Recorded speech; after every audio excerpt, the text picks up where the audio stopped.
All right, welcome everybody to session 7 of the Eugene Review Panel.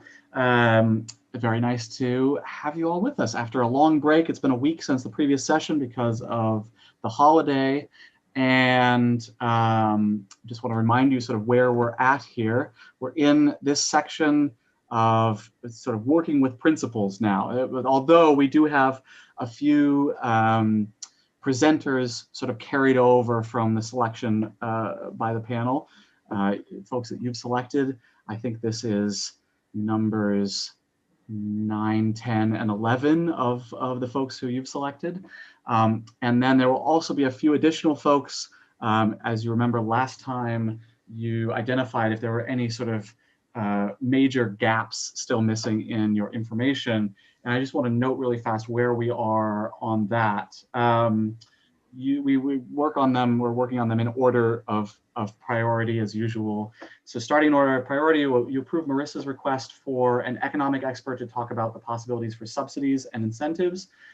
Sarah has identified a couple folks in the real estate department at Portland State that she thinks might be able to just answer a couple of those questions. That's in progress, nobody's scheduled yet. You approved Jose's request for the executive director of an organization called Beyond Toxics. That person has been scheduled for just a little. These are going to be just short Q&A sessions, hopefully all next session at the beginning. You approved Francisco's request for information related to regulations, limitations on building duplexes and potential for code changes through this process. So a little more detail about that. Sarah has scheduled one of the consultants who's actually working on the code drafting as a contractor for the city, one of the people that's going to sort of be a primary audience for your work here, actually, as far as principles go, to stop by to answer any sort of specific questions about the code writing next time.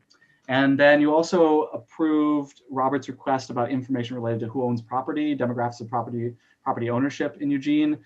Robert, as with your previous questions, we think it's possible, or I shouldn't say, Sarah and city staff think it's possible that Noreen tonight may be able to answer questions related to that. Not sure, and if not, then come back to us, and there may be housing staff who can look into getting you data on ownership demographics. So with that, I think is there an announcement, Jeff, from the community liaison group? I think Hunter maybe is going to make a quick announcement. Is that correct, Hunter? Yeah, can I go ahead? Yep, go for it. So good evening, everybody. My name is Hunter, and I'm part of the panel's outreach task committee. And our assignment is to capture the panelists' experience in a way that can be presented to various government agencies interested in what it's been like for you to participate in this process. So our committee has determined that the best way for us to complete our task is to take in testimony from fellow panelists such as yourselves, and we plan to obtain these testimonies on video and then edit them together with the goal of representing the broadest possible spectrum of experience on this panel with healthy democracy.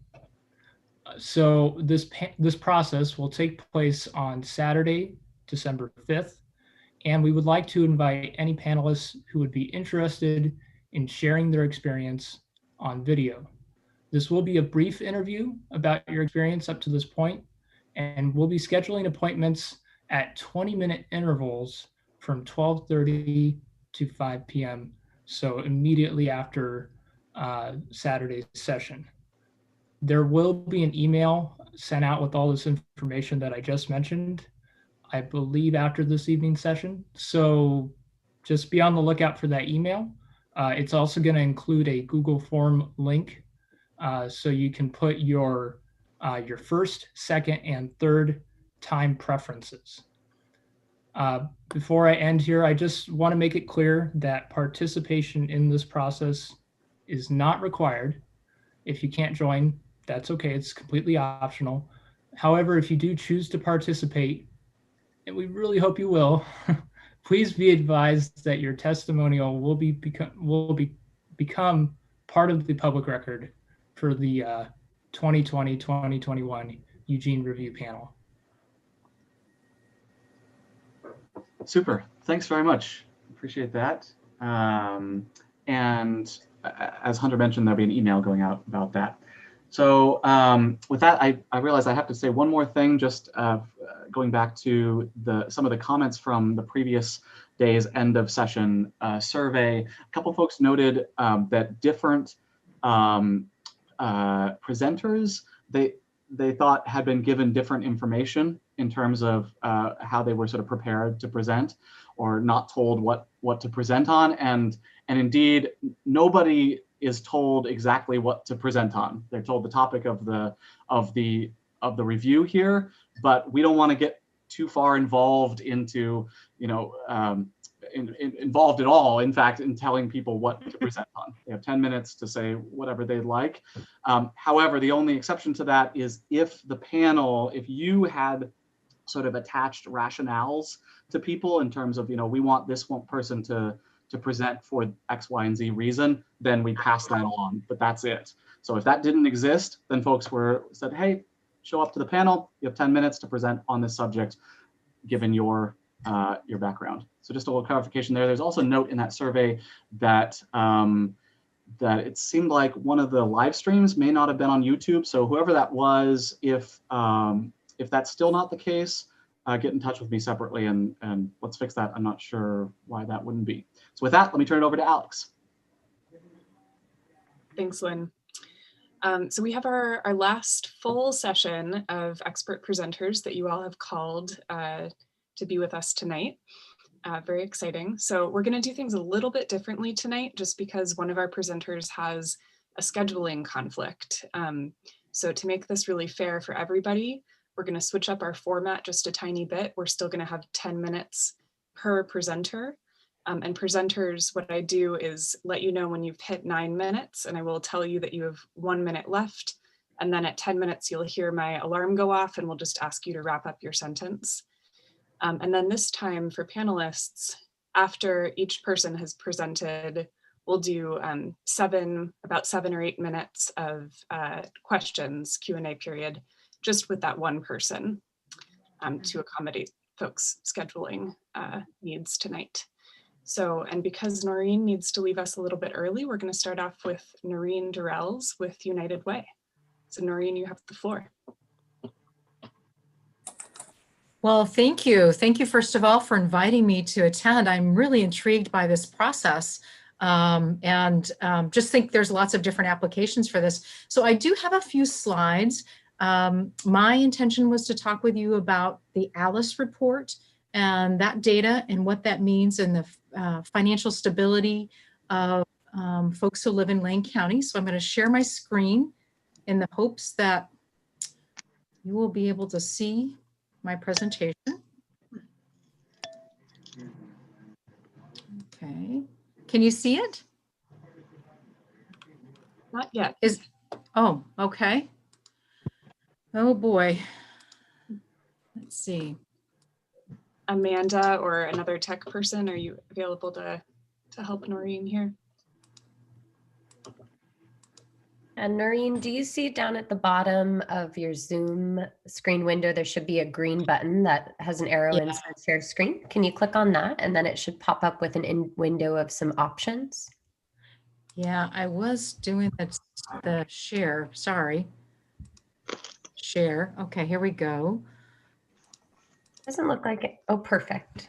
Here we go, is that, can you see it okay? Yeah, then can you, just start the slide. Okay.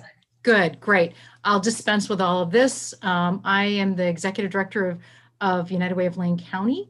And I just am going to talk with you about the ALICE report and what that data means for our community. So ALICE is an acronym for Asset Limited, Income Constrained, and Employed. And it's really been a framework for us to understand the sort of struggles, financial struggles and conditions that people in our community are having, those who are living particularly from paycheck to paycheck. So definitely not the folks that are at the poverty level, but for those folks who are just working, but not just struggling and surviving to make ends meet. So this is a project that got started back in 2009. I wanted to have a little bit of a primer on that. It was started by a researcher from Rutgers University. And partly the intention with this was that we in the field were concerned that the federal poverty level had not been updated appreciably since the 1970s, when families really spent a third of their budget on food. Well, that's just not the case anymore. And so we really want to understand what's the financial health and well-being of people throughout our state and throughout our county, in all the counties in Oregon. So it's a partnership that we developed in 2015. And again, because it creates a better understanding of the financial conditions that families are facing. So it informs strategies, basically.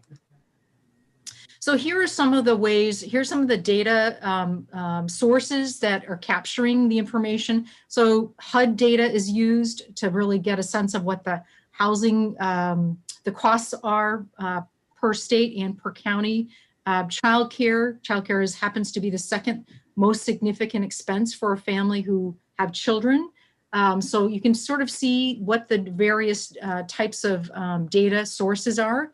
And this, like many things where there's federal data gathered, it's a 2-year lag. So the latest data that we have available is 2018 data, which was released this past June.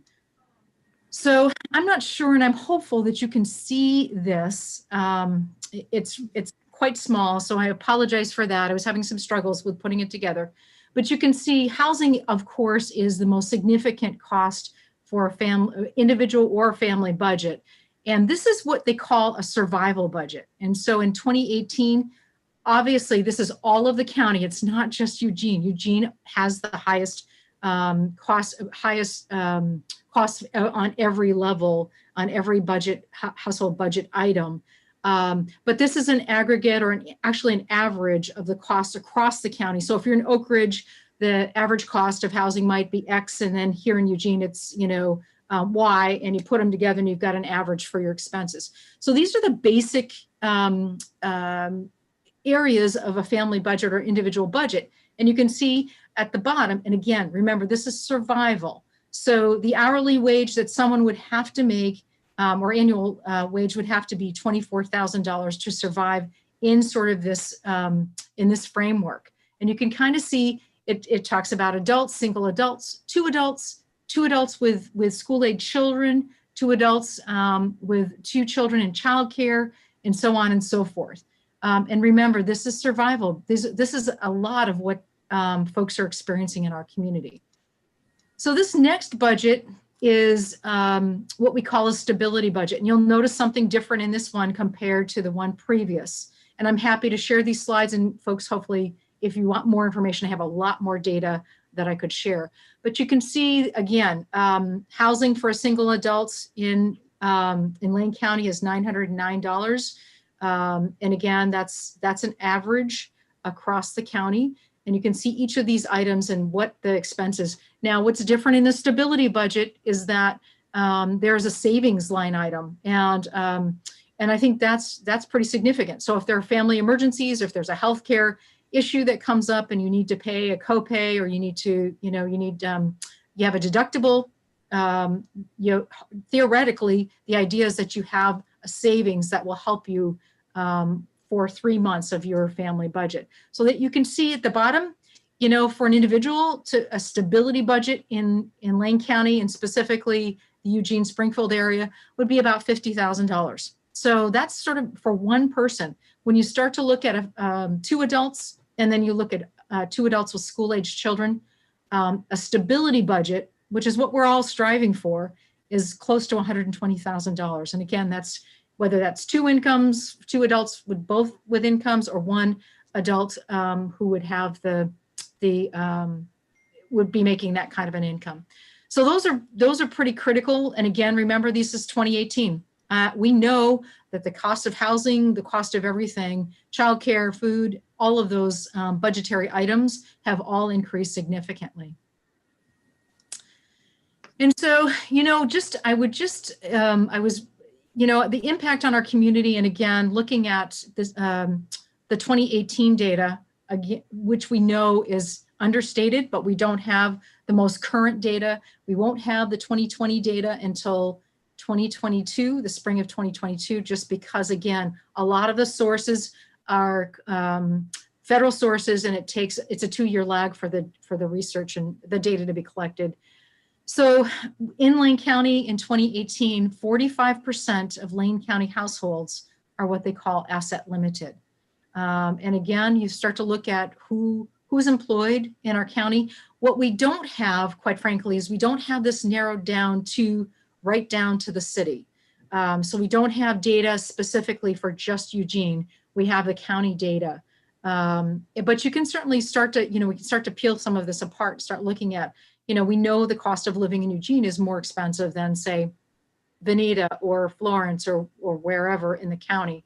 But this report really points to the increasing costs of housing, childcare, and budgets overall, and the challenges for families to meet those basics. Well, survival is what a lot of people are doing, but really to get to that stability level, many people are not there. So, and again, the other challenge of this, and I could have put up some employment data, but I just wasn't quite sure how much data to put up, but stagnant wages prevail. That's the big collision, increasing costs, stagnant wages, and then you can see how people are challenged with trying to make their monthly budgets work. And then I think the other thing that we know, because we've had this experience, is that with this pandemic and with all the things that our county has faced, there's significantly more financial instability. And one of the issues, one of the areas is that we are seeing more and more inequity. Those, particularly folks who are BIPOC, Black, Indigenous, people of color, there are increased disparities in terms of those losing jobs, having issues around our immigrant community who aren't eligible for government assistance. And so depending on some nonprofits in the community to really support them through this really challenging time. And so I'm going to stop. I think I probably am a little less than my time, although I don't see my timer, excuse me, and just see what questions you might have or what the next step is here. Yeah, thanks, Noreen. And we'll have a minute more for questions now since you didn't use your full time. So thank you. Sure. And as usual, folks can raise their hand in the participants list, and I will call on people in that order. So questions for Noreen.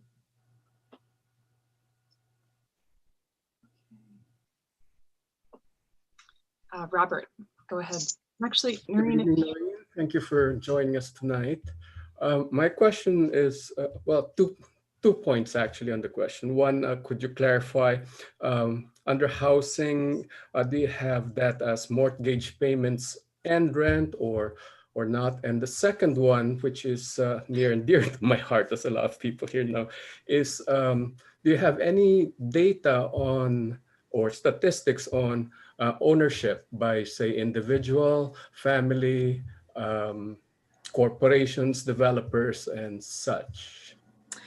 Well, that's a really good question, and I don't have that kind of data on the latter part of in terms of your first question, Robert. It really includes rentals, rentals, housing, all different types of housing. So it is a broad category, but it typically is referring to those who are not homeowners necessarily. So yeah, I can certainly think about who might have that information in terms of what you're asking for in terms of the number of people. Seems like the city planner's office might have that kind of information. Thank you, Noreen. Sure, thank you. Okay, let's go to Rosita next.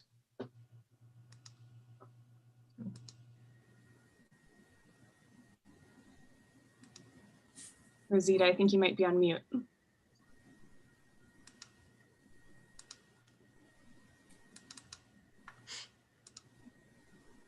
Sorry about that. Can you hear me now, Noreen? Yes. Hi. I just wondered, I was just thinking about a big thing was about that stood out for me on your statistics there was the savings part. And I just wonder how for a lot of people that's sort of unrealistic. Savings don't exist. So I'm just wondering, how do you put it out there as far as educating people on being able to save, even though you're living from pay packet to pay packet? So. Well, that's a great question, Rosita. I think, you know, there are a couple of nonprofits that exist in our community that really are working with people in terms of budgeting. And even, you know, one of them that comes to mind is Dev Northwest. I don't know if you've heard from any of the folks there, but they work with people even for, you know, to save $10 a week, that kind of thing. But they have a system and a program that really helps with creating some financial stability. The other thing that they do is they have programs, individual development accounts, so that if a person is looking for housing, they like to invest in a home or education or transportation to get to work. They work with clients who can save a certain amount and they'll match it 3 to 1. So if you're a person who can put $25 a month away, they'll match it 3 to 1. So they put $75 in. And it's really sort of a forced saving plan.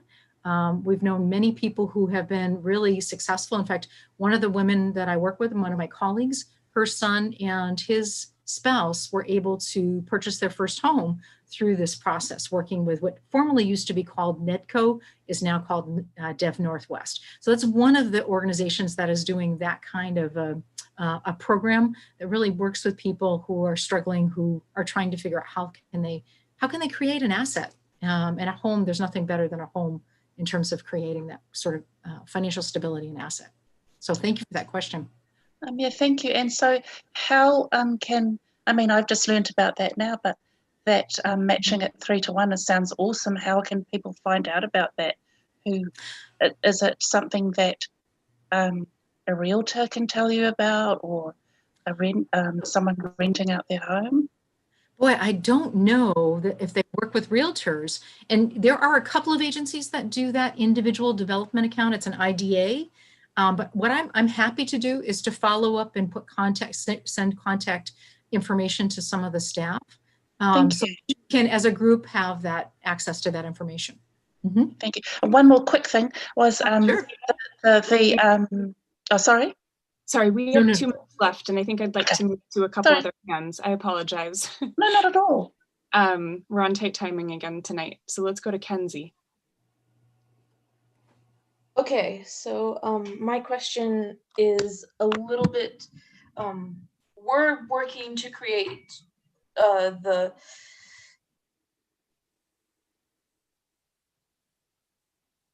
recommendations for the city about multifamily housing, and I just wondered, what would your recommendations for us to think about be? Boy, that is such a big question. I don't even know that I have time to respond to that. That is huge. I think the work that you're doing to think through all this is incredible. There are so many things to consider. And I mean, I think right now we're in the midst of a pandemic, and there are a number of people who have been laid off, who've been furloughed, and they're struggling to make ends meet. There are a number of nonprofits in our community that are really sort of serving as safety nets for many people. I think you just need to, that's something I would definitely need to take into consideration as you're thinking through this. Folks that are hanging on by a thread, and it's because we have this, because they are in a circumstance where they are, they have issues around their employment.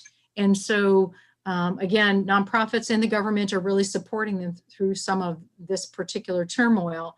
I think that's all important. And again, I could take probably a couple of hours and talk through some of my thoughts around that. So thank you for the question. It's a really big one. Thanks for everybody's questions. And I'm sorry, Sam, but we're going to have to move on. I know we got started a little late with this section. So thank you so much, Noreen. Thank you. I'm going to ask Lynn now to pull up our randomizer for who speaks next. Fantastic. Yes, Lori has joined us, and I'll be flipping well, everything is digital these days, so I'm going to flip a coin here. Heads will go to Lori, tails will go to Paul as the next presenter here. I've got a new app. I don't know if that's even visible, but there we go. Ta-da. And that is heads. Okay, so that's Lori. You're next. Okay, and Lori, I think you heard me say this earlier, but I will give you a warning at 9 minutes. And then at 10 minutes, we'll just ask you to wrap up your sentence, and we'll do the same about 7 minutes of Q&A. So you have the floor. Thanks for being here. Oh, and Lori, I'm so sorry. Lori Haber is with the Springfield Eugene Tenants Association. Welcome. Thank you so much. Can everyone hear me? I'm going to make sure. Okay, perfect. And yes, thank you for having me. And my understanding, my charge for this evening is to speak from a renter's perspective with respect to missing middle housing. And obviously CETA can't speak as one voice for all renters, but that's our goal tonight is to share the plight of renters with you and some thoughts on how missing middle housing can help renters. So the other thing I just want to mention is I'm now at the University of Oregon Law School, but for the past 2.5 years prior to August, I was a staff attorney at Lane County Legal Aid, where my focus was housing and homelessness on a policy advocacy level. So what I'm saying tonight is kind of is a lot CETA and a lot from that prior position. So just a few words about CETA. For those of you who aren't familiar with our organization, we're a 501c3 nonprofit, and our focus is on protecting tenants' rights and interests. And actually an impetus to why CETA was founded by 3 people, Timothy Morris, Ryan Moore, and Kevin Cronin, 3 or 4 years, talking about forming it 3 or 4 years ago, was because of the lack of representation and the lack of voice among renters in decisions with respect to housing. And so their goal was to provide that voice and to provide a service. And so the main service we provide is a tenant's hotline. And it's open to anyone who's a tenant in Eugene and Springfield. And I'll just add that to just demonstrate the need for and the demand for this service, since we launched 1.5 years ago, we've received over 750 calls, and it's an exponential growth over time. Between August and October alone, we have received 163 calls, to be exact. So it's a high volume. So we are getting, I think, a decent perspective on the plight of renters. So, and that's where I want to begin, is to just give all of you some basic picture of the renter household in Eugene. So first of all, Hey, Lori. Sorry, Just, could you please start the slideshow just so it puts it into the full view mode, please? I'm sorry.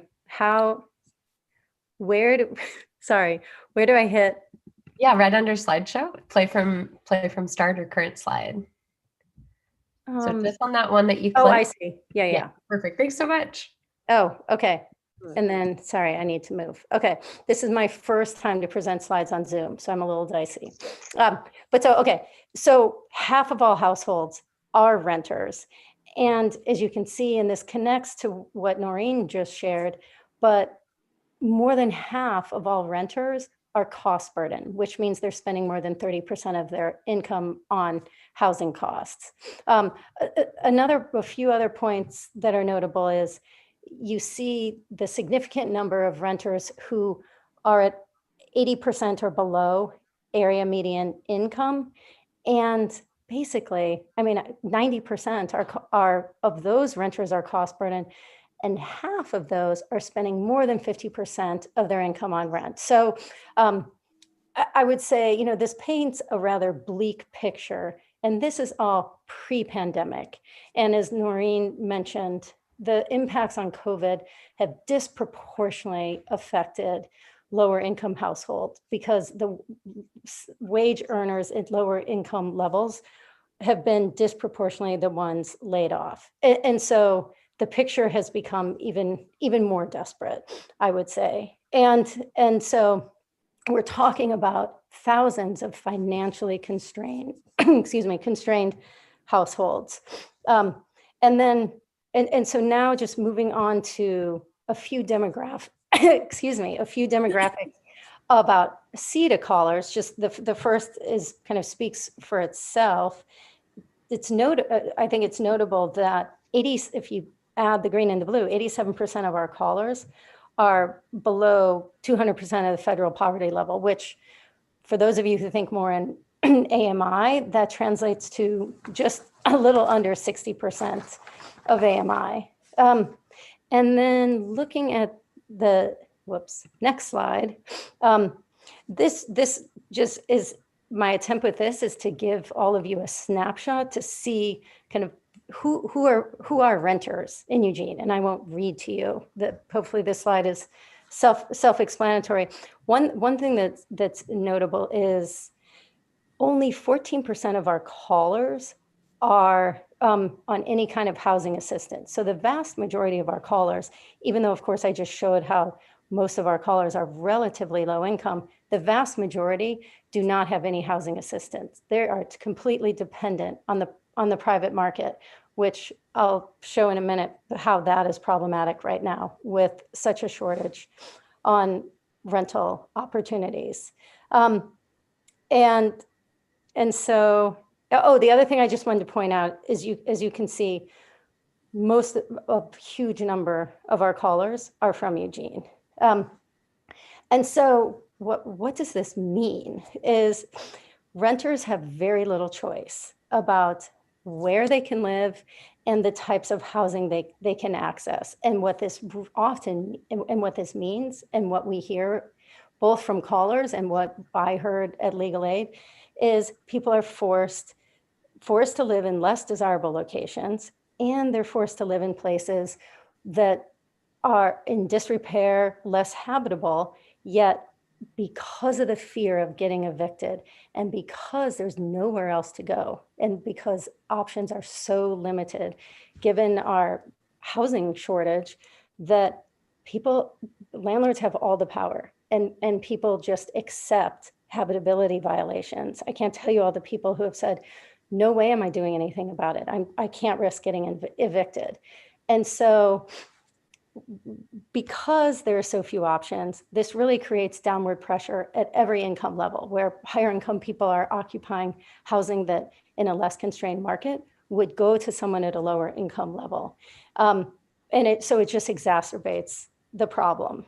And so from the other thing, I'm sorry, I wanted to just show that. So when I talk about habitability issues, that's the second highest, if you can see right here, this line, that's the second highest category of calls we get, has to do with habitability issues. And so just, what do we feel this means? We feel that renters need more housing options. And so creating denser housing in single family neighborhoods for a wider range of income levels, it's giving people access to higher opportunity neighborhoods. And I know you've heard from other speakers about our long entrenched segregated housing patterns, but as a result of that and other factors, we have people generally often live in concentrated areas of poverty where there is less access to services, amenities, lack of access to better schools, on and on and on. And so with missing middle housing, people will have choices. And that is something that we feel is critical for the renters that we represent. And so how will people have choices? Well, based upon kind of the research we've done, it will increase supply. And by increasing supply, renters, as I said, will have options.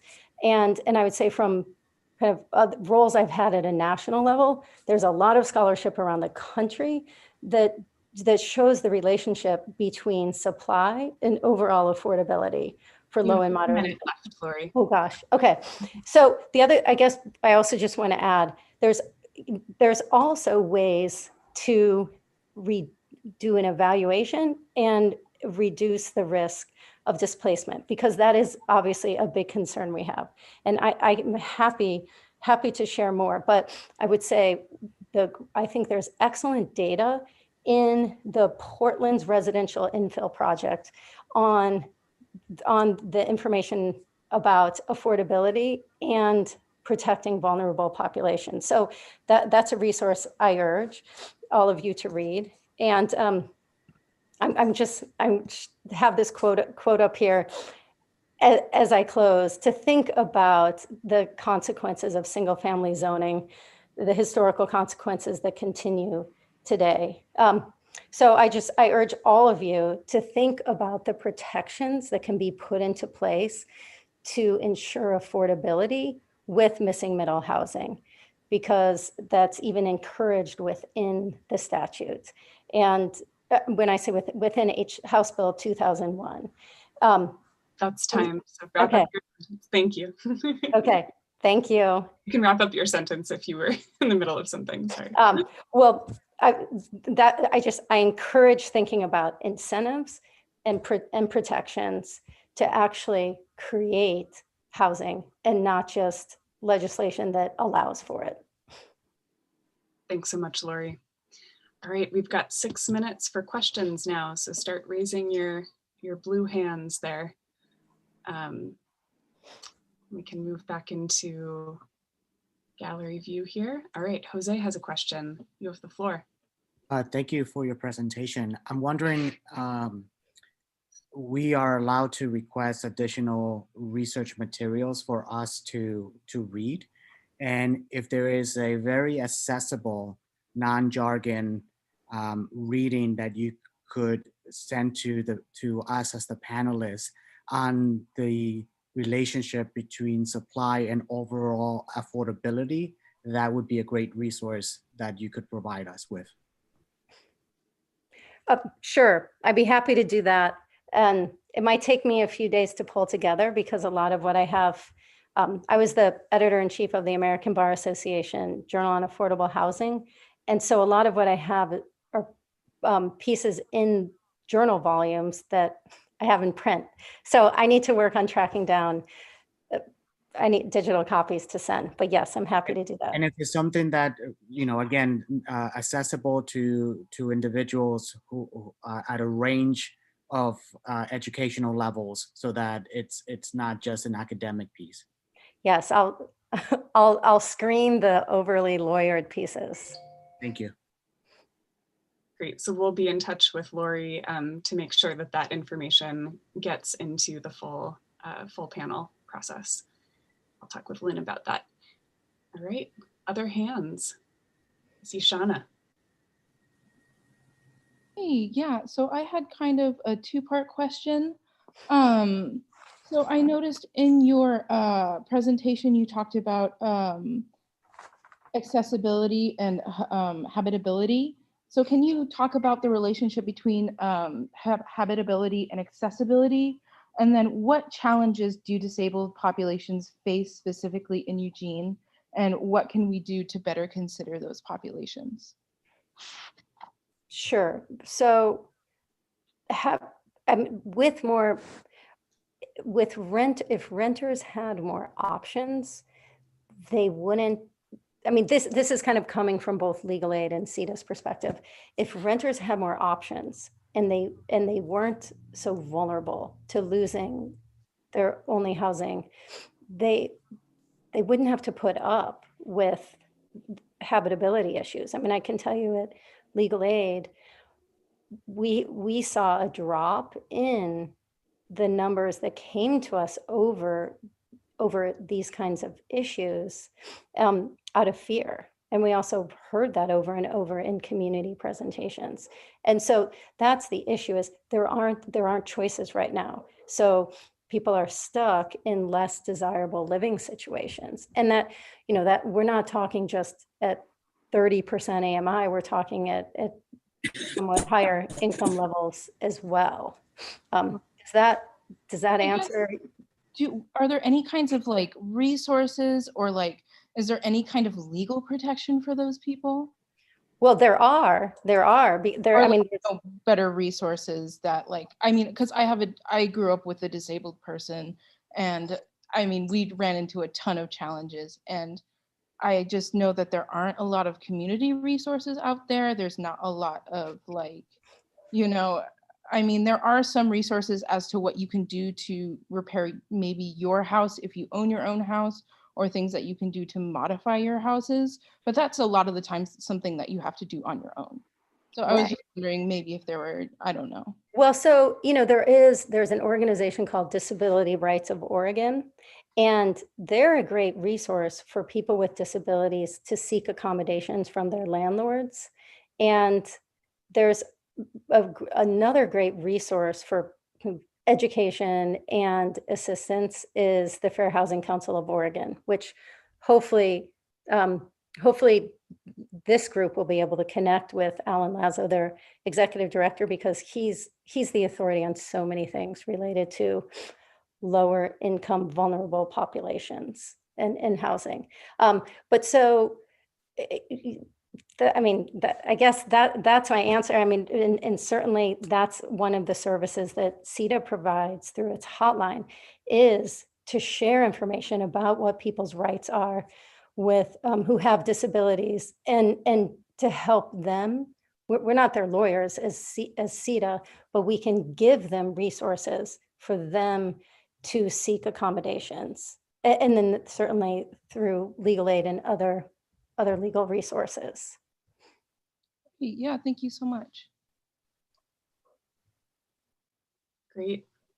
So I am not seeing any other hands here. So we've got under a minute left. If there are any parting words that you want to leave us with, Lori, you can take a few more moments. Otherwise, we'll move right along to Paul. And I guess in terms of follow-up, I actually want to echo what Noreen said about talking with Dev Northwest. Because when you think about renters, we're talking about people who potentially could be longtime renters, but we're also talking about aspiring homeowners and people with more options at affordable prices who could become homeowners. And that's a huge part of what Dev Northwest does, is working with lower income populations to become homeowners. So I can't say enough what a great resource they are for everyone. Great. Well, thank you for being here tonight. And I'm sorry I didn't see your hand until a few seconds ago, Judy. So we're going to move right along to Paul Conti. Lori, thanks so much for being with us. Paul Conti is a neighborhood advocate here in Eugene. And Paul, you have the floor for the next 10 minutes. I'll give you a warning at 9. Okay, thank you. Glad to be here. And we're going to try a little new technology tonight. This is a recorded PowerPoint presentation, so let's see how it goes.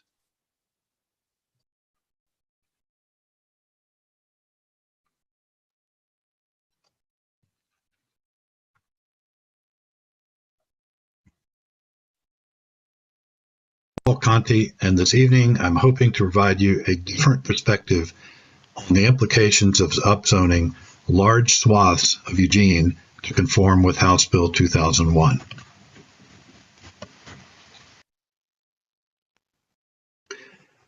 Just open by saying that I may be the only presenter who has lived in a 140 square foot affordable home. This is where I actually lived for 2 years in the hills of Kentucky. Now, I want to get serious about housing affordability. If you're also concerned about this issue, you must read through this report from the National Low Income Housing Coalition. You can read the key findings on this slide later. The main points are that renters in very low income households are the ones who lack housing they can afford. Housing needs of middle income households are largely met. The racial disparity in affordable housing is due to the disparity in income, not current zoning. Zoning changes cannot sufficiently address the housing shortage for low-income households. The private market on its own cannot and will not build and operate housing that's affordable to low-income households. Here are the three main takeaways I hope you'll get from this presentation. You've only seen a little bit of the story. You need to insist on getting information from sources that will point out to you the concerns about letting private, profit-oriented investors and developers decide the type and cost of what housing gets built. Also, understand that upzoning and increasing allowable density without protecting vulnerable renters will worsen, not improve affordability. And understand that the private market cannot and will not produce affordable middle housing, no matter what code changes are adopted. No way, no how. Ultimately, your work product is going to be recommendations that will be forwarded to City Council. So I've given you three examples of the kinds of things that are important for you to have developed your understanding of and make recommendations regarding. And the first is that the code amendments will not increase displacement and or gentrification. Second is to prohibit demolition of affordable dwellings that are not then replaced with a dwelling that meets the same affordability criteria. And finally, require the developers who are going to make a profit off the upzoning to contribute to the stock of actual affordable housing rather than expensive condos. All of the information you're going to hear from me and find in this report is based on credible research and expert opinions to support all of the assertions. I can't go into all the details, but you can find them at these two references. And I recommend you explore those because you'll get quite a different picture about the situation. To solve a problem, you have to understand the scope of the problem. Here's the simple story. There is a surplus of affordable housing for households with incomes over $25,000 or $30,000. There is a large deficit of affordable housing for households with incomes below that level. The market rate cannot produce housing to satisfy affordability at those lower income levels. Only subsidized housing can do that. And middle housing is not some magic solution. This chart and the next chart demonstrate how, as you go up in household income, a surplus of affordable housing is built. This chart demonstrates the same thing from a different viewpoint. Because of the large deficit of affordable housing at the lowest level, some of those households will rent housing above their affordability level, taking out some of the supply from those upper income levels, and that can reduce the availability. One myth to dispel is the trickle-down myth that if you build $400,000 condos, that supply will lower the cost of lower housing. That's not true. All the evidence proves it's not true. There is, however, a trickle-up phenomenon that has some benefit when you supply lower-cost housing to the lower income levels. It reduces their demand on upper-cost houses, and that can have a beneficial but slight lowering of cost. One thing that needs to be addressed is that zoning itself in Eugene is not racially exclusionary. Through a greater proportion of non-white households are housing cost burdened. That's because of disparity in income levels, which, yes, may have a historical basis in racism, but it's not the zoning itself. Second, so-called middle housing is in no way inherently inclusionary because it depends on what it costs. If it's affordable, it's inclusionary. If it's not affordable, it's not. And that's what the concern is of much of this presentation. There's not enough time for a complete economic discussion, but what you really need to understand is that upzoning land will increase price and rent and cause displacement if what gets built on that upzoned land is left to the private market. That's something you need to learn more about, and there's some great courses of learning that. Don't take my word about displacement. Watch the videos of Andre Bao, who will explain to you how upzoning, which is what Portland did, causes displacement of people of color and lower income neighborhoods. And in these powerful presentations, Commissioner Bao explains how upzoning poor neighborhoods and neighborhoods of color and leaving it to the free market, that is institutional racism, not single family zoning. The proponents of middle housing and free market development are actually on the wrong side of that issue. Now be sure to take a look at the YouTube presentation by this developer. As he says, he knows exactly how to make the most money by tearing down your neighborhood and rebuilding. And think of what that means for poor neighborhoods. Here's the nostalgic sales pitch for middle housing that you see. This is a slide from one of the middle housing websites. Looks beautiful, right? But of course, you can see that nothing that's shown in that picture has anything to do with affordable housing. Here's another image used to promote middle housing, a very attractive older fourplex. That's a building like that's never going to be built today, and it's not going to be affordable. Here's what's the reality. This is a direct scene from Portland. Older, which are more affordable houses, are being demolished, taken out of the stock. And the private market is not going to replace those affordable housings that have been demolished with more affordable housing. They're going to replace it with what will produce the greatest return on their investment.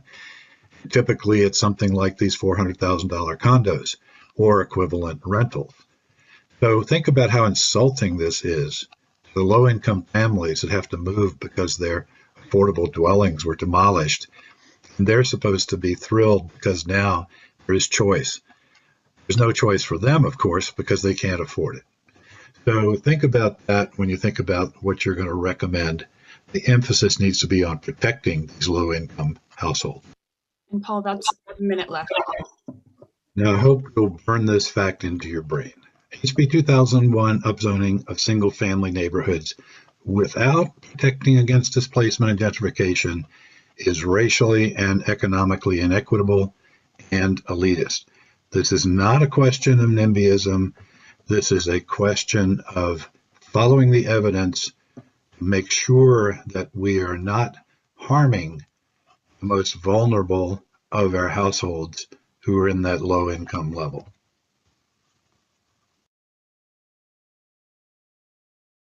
Finally, just as a side note, the Eugene City Council has adopted this livability pillar as one of the policies. This slide will leave you some ideas of how we can address the true housing crisis in Eugene, in Oregon, and the nation. Thank you very much. And my little friend Bo suggests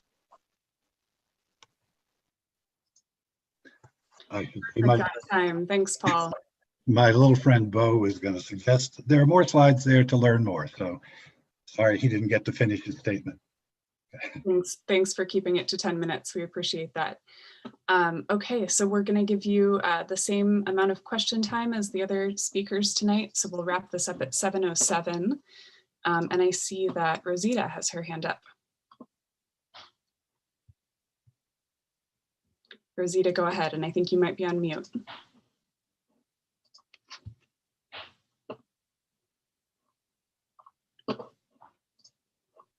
Can you hear us, Rosita? Oh, you're still on mute.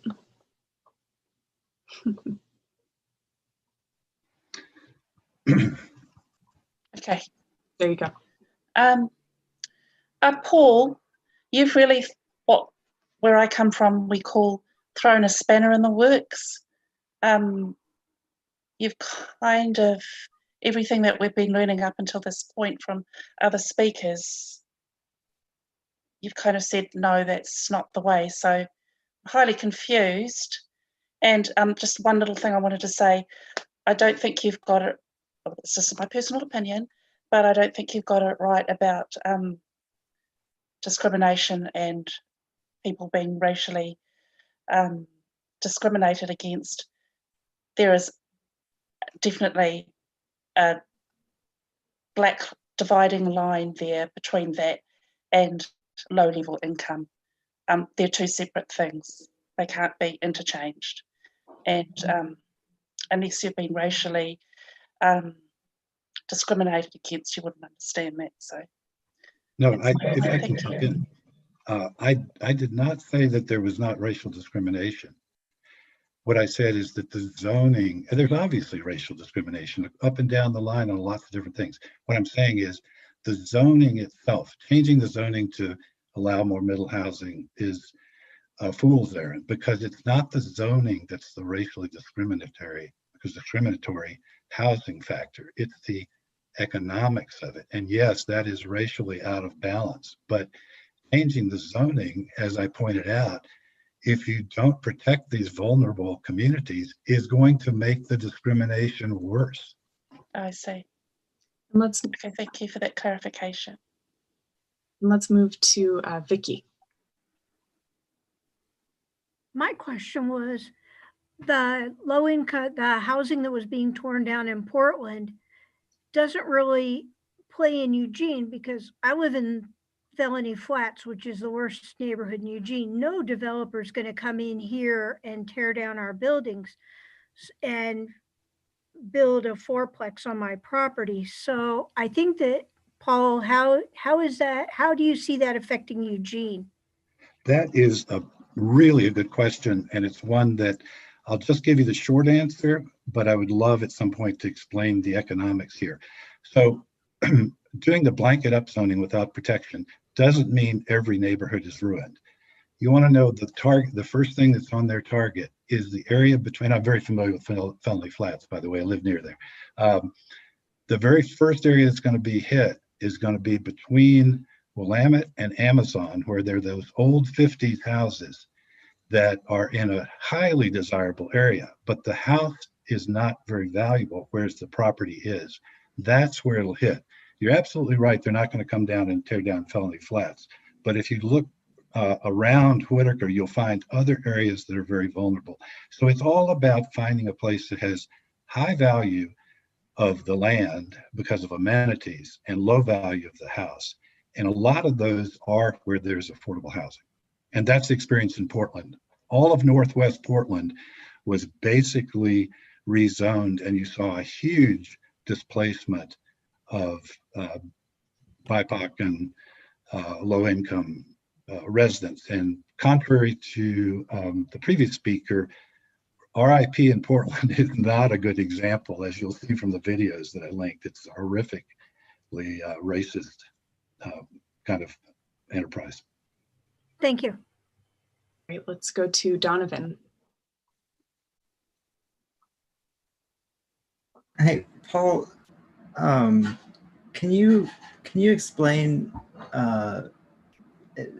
just some of your credentials? Like, what did you do with the $250,000 you got from preventing student housing being built, and why should we listen to your recommendations about economics when can I take up my time with something that's not an ad hominem attack? That's simply beyond the pale, buddy. Okay. You can look at I'm the one speaker who has given a list of highly credentialed people that you can go to. And I don't ask you to trust my opinion on it. I ask you to do your job. Yeah, I know. I did my job. You're a resident of Sun River.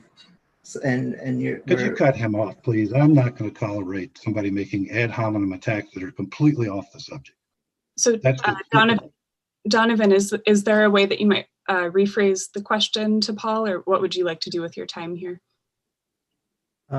So from an economic point of view, how will adding more supply not reduce the cost of housing? It's very simple, and don't trust me. Look at the documentation on it that I've got in that large document.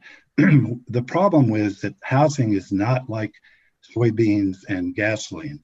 It's a stratified market, And so it's very well documented, both from economic theory that in a stratified market, and also from experience, that when you build at a $400,000, just to take an example level, that does not create supply that reduces price at the lower level. And furthermore, the market cannot deliver what's needed.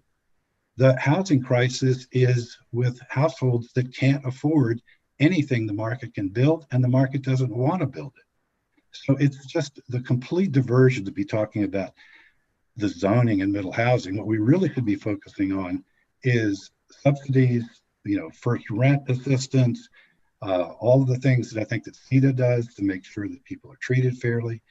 Changing the zoning to simply allow additional density and housing forms without protecting these vulnerable communities is going to harm the people that are suffering housing cost burdens. All right, thanks, Paul. And we're at 7:07 exactly. So I'm going to pass it back over to Lynn. Thank you to our 3 presenters for being here this evening. And Lynn will let us know what time we come back from break. Actually, we have one more thing before break. Thanks to everybody who presented, and we have a 10-minute just a little debrief on that before we go to break. So Jenna, if you can send us to base camps. Thanks very much. Thank you.